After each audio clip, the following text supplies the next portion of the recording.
আসসালামু আলাইকুম আরহামাতুল্লাহি ওয়াবারাকাতুহ। ভাই কাবিল, কেমন আছো? ওয়ালাইকুম আসসালাম ওয়া রাহমাতুল্লাহি ওয়া বারাকাতুহ। আলহামদুলিল্লাহ। ভাই হাবিল, তুমি কেমন আছো? আমি ভালো আছি।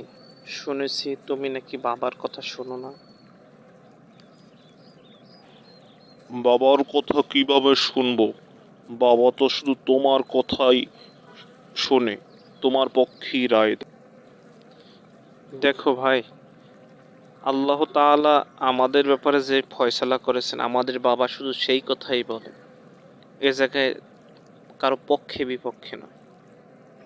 সময় আসুক, রায়ও দেখবো, পক্ষ বিপক্ষও দেখবো। বাবা কাবিল, তোমার মন কি খারাপ? তুমি মুখ ভার করে আছো কেন? না বাবা, আমার মন খারাপ নেই, তবে আমার মনের ভিতরে দুঃখ আছে। আমার কাছে বলো, তোমার কি দুঃখ? না, আপনার কাছে বলে কি হবে? আপনি তো আমার দুঃখকে আরো বাড়িয়ে দিবেন।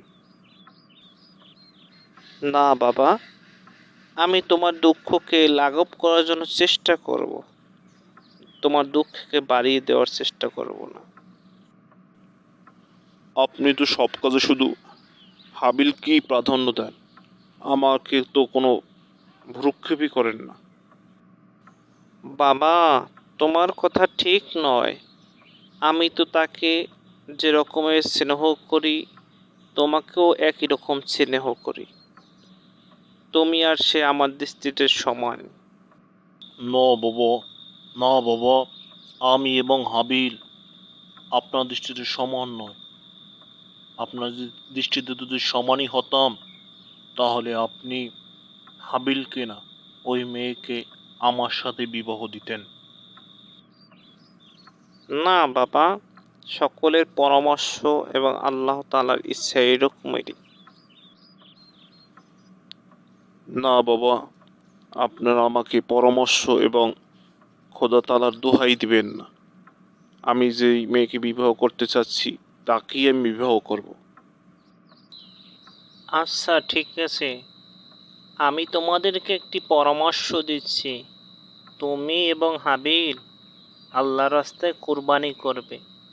আল্লাহ তাআলা যার কোরবানি কবুল করবেন, সেই ওই মেয়েকে বিবাহ করতে পারবে।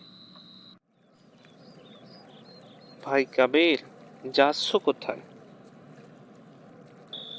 তুমি আমার রাস্তা থেকে সরে দাঁড়াও, আমি তোমার সাথে আর কথা বলতে চাই না। ভাই শুনেছি আব্বা নাকি আমাদেরকে কোরবানি করার জন্য বলেছে।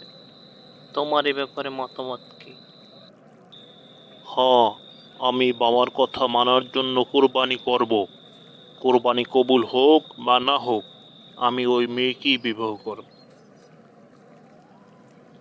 ভাই, এটা তো আল্লাহর বিধানকে উপেক্ষা করে স্পষ্ট স্বেচ্ছাচারিতা, সীমালঙ্ঘন। হয় হয় হয়, আল্লাহ তাআলা হাবিলের কোরবানিকে কবুল করে নিল, আমার কোরবানি কবুল হলো না। এই নেই তো সততার মজা।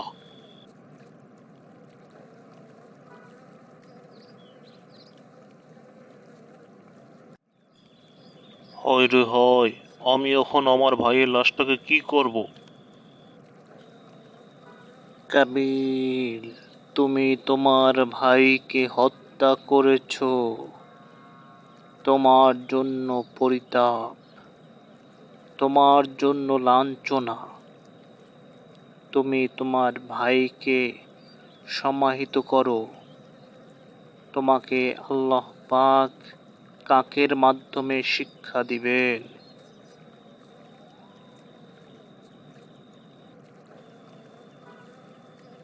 হয় আফসোস, আমি যদি আমার ভাইকে হত্যা না করতাম, তাহলে আমি হীনমন্যদের অন্তর্ভুক্ত হতাম না।